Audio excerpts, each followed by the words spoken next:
আল্লাহ রাব্বুল আলামিন আমাকে মুমিন মুসলমান ঘরে জন্ম কেন দিয়েছে এটা আমাকে আগে ভাবতে হবে। যে আল্লাহ রাব্বুল আলামিন আমাকে মুমিন মুসলমান ঘরে জন্ম দিয়ে একটা কাজ থেকে কিন্তু আমাকে বাঁচিয়ে নিয়েছে, একটা আযাব থেকে বাঁচিয়ে নিয়েছে। কি আযাব?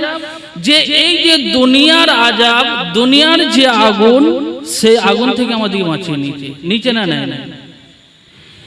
যদি আমি গায়ের কম ঘরে জন্ম নিতাম, বেদিন ঘরে জন্ম নিতাম, আমার ইন্তেকালের পর এই দুনিয়ার আগুন থেকে আমাকে শুরু করা হতো। কিন্তু আল্লাহ রাব্বুল আলামিন আমাকে ভালোবাসেন বলি তাহলে আমাকে মুসলমান ঘরে জন্ম দিয়েছে। যদি আমাকে ভালো না বাসতেন, যদি আমার प्यारा ना হতেন, ताहले আমাকে একটা গায়ের কম ঘরে জন্ম। मुकर्रिर हमारे मेहमान खुसूसी जनाब सिराजुल इस्लाम साहब जो बांकुड़ा के बाशिंदे हैं, उनसे मैं गुजारिश करूंगा कि आप इसी मुनासिबत पर वक्त का लिहाज रखते हुए सामीन को अपनी खिताबत से महजूज कराएं। अस्सलामु अलैकुम। अल्हम्दुलिल्लाह अल्हम्दुलिल्लाह नहमदुहु व नस्तईनुहु व नस्तगफिरुहु व नऊज़ु बिल्लाहि मिन शुरूरि अनफुसिना व मिन सय्यिआति अमालिना मन यहदिल्लाहु फला मुदिल्ल लहु व नशहदु अन ला इलाहा इल्लल्लाहु वहदहु ला शरीका लहु व नशहदु अन्न मौलाना मुहम्मदन अब्दुहु व रसूलुहु इन्नल्लाह व मलाइकतहु युसल्लूना अलन नबी या अय्युहल्लज़ीना आमनू सल्लु अलैहि व सल्लिमू तस्लीमा।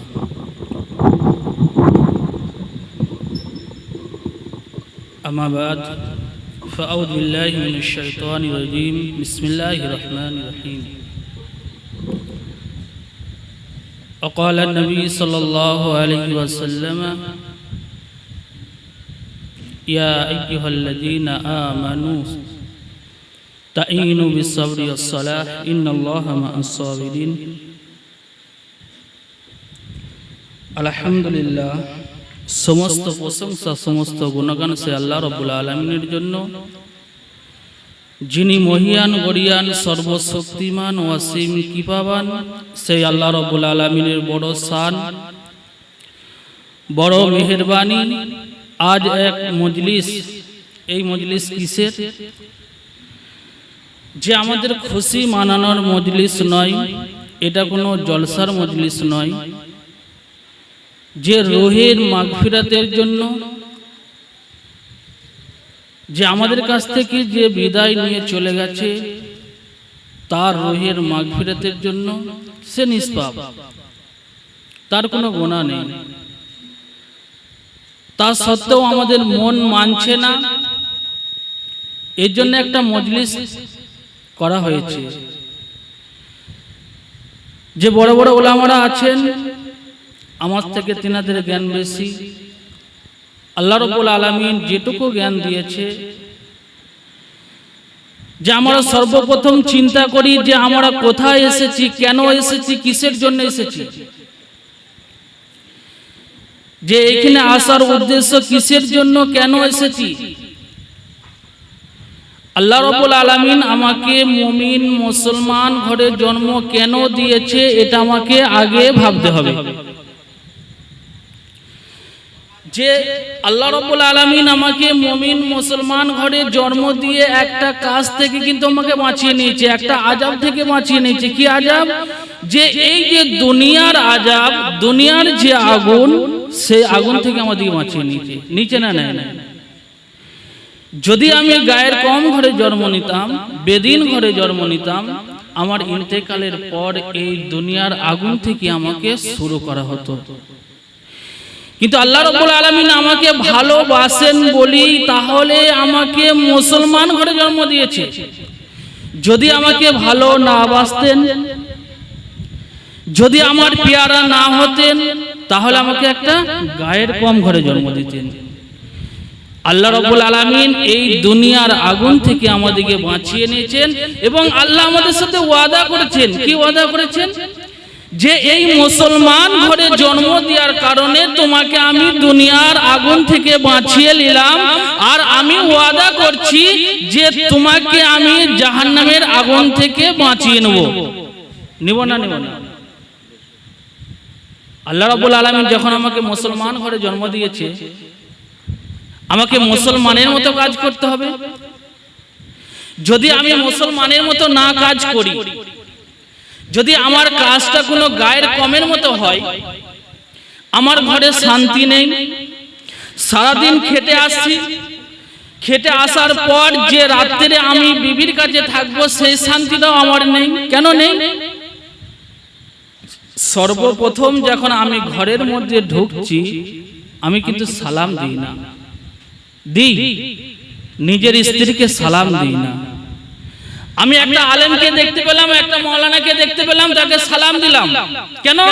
যে একটা মাওলানা যাচ্ছে, তাকে আমি সালাম দিলাম, আমার একটা সম্মান বাড়বে যে ইমাম সাহেবকে দেখে, মাওলানাকে দেখে, আলেমকে দেখে সে সালাম দিচ্ছে।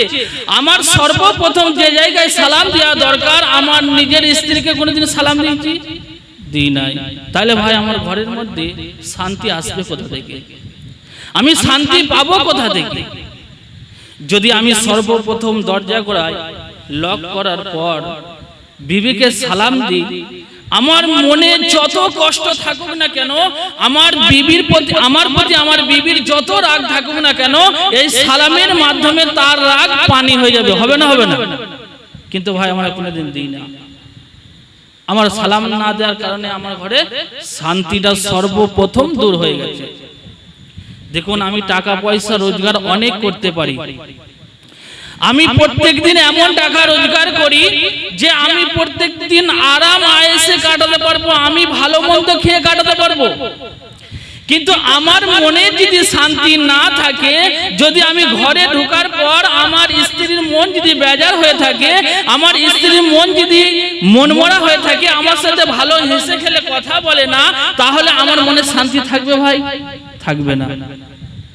আল্লাহ রাব্বুল আলামিন যে দুনিয়ায় পাঠাইছে, আমাদেরকে গভীর একটু চিন্তা করে দেখতে হবে কেন পাঠাইছে। আমার ভাই চিন্তা করেছি? করি নাই।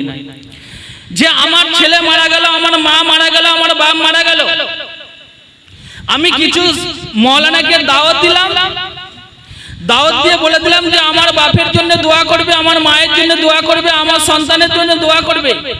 কিন্তু আমি ছেলে যখন রাস্তা দিকে যাচ্ছি, বাইকের মধ্যে যাচ্ছি, গায়ে ঠান্ডা হাওয়া লেগেছে, গায়ে ঠান্ডা হাওয়া লাগার কারণে আমার পেচ্ছাপের চাপ ধরেছে। কি করলাম? আমি দাঁড়িয়ে দাঁড়িয়ে পেচ্ছাপ করে দিলাম। পানি লিয়া তো দূরের কথা, দাঁড়িয়ে দাঁড়িয়ে পেচ্ছাপ করে দিলাম। এখন কিছু কিছু ভণ্ড পীর আছে, তারা কি বলে জানেন? যে কারবালা ময়দানে ইমাম হুসাইন পানি পায় নাই, পানি পানি পড়ে নিজের জীবনটা শেষ করে দিয়েছে, ইমাম বর্গ শেষ হয়ে গেছে, আহলে আয়াল শেষ হয়ে গেছে, তাহলে সেই পানি আমরা ওই জায়গায় ঠেকাবো? যারা সোশ্যাল মিডিয়ায় আমরা দেখি, ইউটিউব ফেসবুক ঘাঁটি, দেখবেন কিছু কিছু ভণ্ড পীররা এই কথাগুলো বলে, কিন্তু তারা কোনোদিন নামাজ পড়ে না, সবসময় গাঁজা খায়, মদের আসরে থাকে, সেই ব্যক্তিগুলো এই কথা বলে। তারা কি দাবি করে?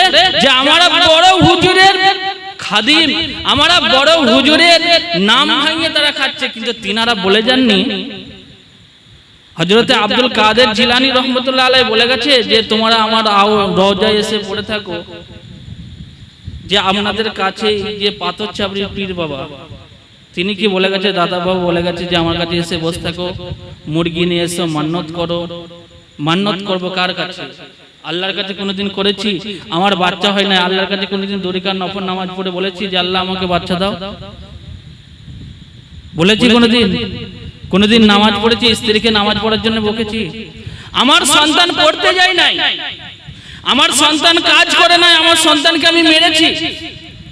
আমার সন্তান উপার্জন করে নেই, তাকে মেরেছি। আমার সন্তানের জন্য আমরা মুখে হাত দিয়ে বলি যে কোনোদিন নামাজের জন্য তাকে ধমক দিয়েছি, মারা তো দূরের কথা। সেই বাপ যখন মারা যাবে, সেরকম সন্তান দুনিয়ার বুকে রেখে যখন সেই বাপ মারা যাবে, সেই বাপের জন্য যদি ভাড়া করা ইমাম আনা হয়, কিছু লাভ হবে না ভাই। হবে স্বয়ং সৌদি আরবের যে কাবা শরীফ যে ইমাম যদি এসে দোয়া করে, তার বাপের কোনো কাজে লাগবে না। অনেক আলেম আছে, জিজ্ঞাসা করে নেবেন। আমি তো ছোটখাটো আলেম দেখে কিন্তু আমাকে কি মনে হচ্ছে যে ছোটখাটো আলেম, কিন্তু আল্লাহ রাব্বুল আলামিন বলেছেন যদি নিজের ছেলে, আমার নিজের বাপ মারা গেছে, আমি কি করছি যে আমার মেহমান আনবে খাওয়ানোর জন্য আমি ব্যস্ত হয়ে আছি। কোনোদিন বলেছি যে আমার বাপের গোসলটা আমি দিইনি, কিন্তু সেই ছেলে নিজে কেমন করে গোসল করবে সেই তরিকাটা জানে না, জানে না। কিন্তু ভাই এগুলো বলার উদ্দেশ্য একটাই, দেখবেন শুধু আমার বাংলা নয়, এই যে আপনাদের ঝাড়খণ্ড সব জায়গায় একই অবস্থা, কি যে মসজিদের মধ্যে মুসল্লি পাওয়া যায় না। আমাদের ইমাম হযরত আছেন, আপনাদের মসজিদের ইমাম, এই যে মহল্লার মধ্যে এতগুলো ঘর আছে, এতগুলো ঘরের মধ্যে প্রত্যেকটা ঘরে যদি একটা করে লোক যায়, তাহলে মসজিদে কাতার ভর্তি হবে না? হবে না? কিন্তু কেউ যায় না ভাই। কিন্তু ভাই আমরা দুনিয়া নিয়ে ব্যস্ত হয়ে আছি, যে আমাকে যে সাদা কাপড়টা পরানো হবে, আমরা কি বলি কাফন। সেই কাফনে কেউ পকেট তৈরি করে দেয় ভাই, পকেট তৈরি করে দেয়। ফেরেশতারা কবরে ঘোষ খায়। যদি ফেরেশতারা কবরে ঘোষ খেত, তাহলে কি আমার কাফনের মাধ্যমে, আমার কাফনের যে পকেটটা থাকতো, আমি 1 লাখ টাকা 2 লাখ টাকা রেখে যেতাম, তো আমার ছেলেকে বলতাম যে আমার কাফনের মধ্যে ভরে দিবি, আর যখন আমি কবরের মধ্যে যাব ফেরেশতারা হাতে দিয়ে দেবো, তারা ঘোষ খেয়ে নেবে, আমার কবরে আযাবটা মাফ করে দেবে। হবে ভাই? কেউ পারবে? কিছু নিয়ে যাওয়া হয়। আমি যদি একটা হাতে সুতো বাঁধা থাকে, সেই সুতোটা আমার কবর যায়, খুলে ফেলে দেওয়া হয়। যে গোসল দেয় সে ছিঁড়ে ফেলে দেওয়া হয়। তাহলে আমরা গাড়ি বাড়ি দুনিয়া নারী নিয়ে ব্যস্ত হয়ে আছি, তাহলে আমরা যখন কবরের মধ্যে যাব আমাদের কি জবাব দেব? যে আল্লাহ রাব্বুল আলামিন সর্বপ্রথম যে ওয়াদা করলো যে তোমাকে আমি দুনিয়ার আগুন থেকে বাঁচিয়ে নিয়েছি এবং কথা দিচ্ছি জাহান্নামের আগুন থেকে বাঁচিয়ে নেব, তাহলে যে জাহান্নামের আগুন থেকে যে বাঁচিয়ে নেবে, সেই বাঁচানোর পথটা আমরা ভাই বের করেছি? একটুকু চিন্তা করে দেখা দরকার আছে যে আমরা সব করছি, কিন্তু 10টা মিনিট মসজিদে দিতে পারি না।